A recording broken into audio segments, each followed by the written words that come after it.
زي ما احنا عارفين ان السنه دي يعني مر بازمات كبيره جدا جدا جدا، من ايقاف قيد وانتوا شايفين في المباريات الاخيره بعض الناشئين اللي بتلعب وبالفعل يعني الناشئين دي ما كانتش على المستوى. فنادي الزمالك ان شاء الله بيجهز ل10 صفقات في الموسم الجديد، من اهم هذه اللعيبه هو رمضان صبحي وبن شرقي. دول على قائمة نادي الزمالك، والزمالك داخل في مفاوضات قوية جدا جدا مع هذه اللعيبة.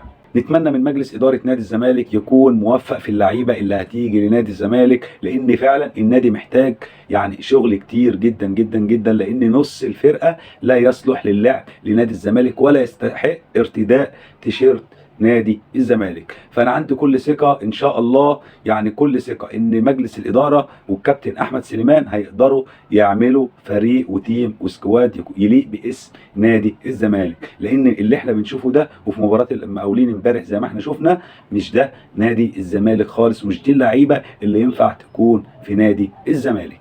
تاني حاجه، الف مبروك لمنتخب مصر الفوز على اسبانيا والصعود اول مجموعه، يعني حدث اول مره يحصل في تاريخ منتخب مصر الاولمبي.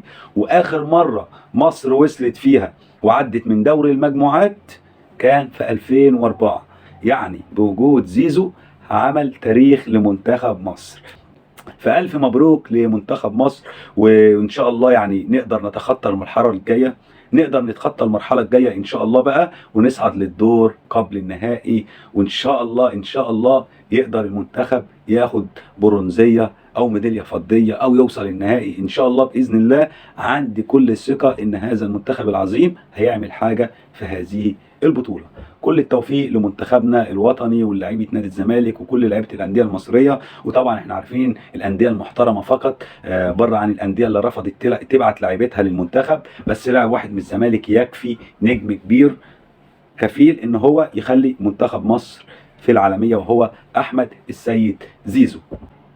فكل التوفيق لمنتخب مصر والنادي الزمالك النادي الاكثر وطنيه. وانتوا شفتوا نادي الزمالك عنده 4 لعيبه مصابه بصليبي، ووافق ان في 4 لعيبه اساسيين من فرقته يطلعوا يلعبوا مع المنتخب الاولمبي. وكل يوم عن التاني نادي الزمالك فعلا بيثبت ان هو نادي الوطنيه والكرامه، والوطنيه مش بالكلام، بالافعال. ممكن واحد يقعد يقول لك على نفسه انه نادي وطني وبيدعم، ولكن الوطنيه عمرها ما كانت بالكلام، كانت بالافعال. والكلام ده معروف عند مين، والافعال دي معروفه عند مين؟ عند نادي القرن في مصر، نادي الوطنيه والكرامه، نادي الزمالك، اعظم نادي في القاره كلها. فكل التحيه والتقدير لمجلس اداره الزمالك والجماهير الزمالك والنادي الزمالك على هذه الخطوه الرائعه.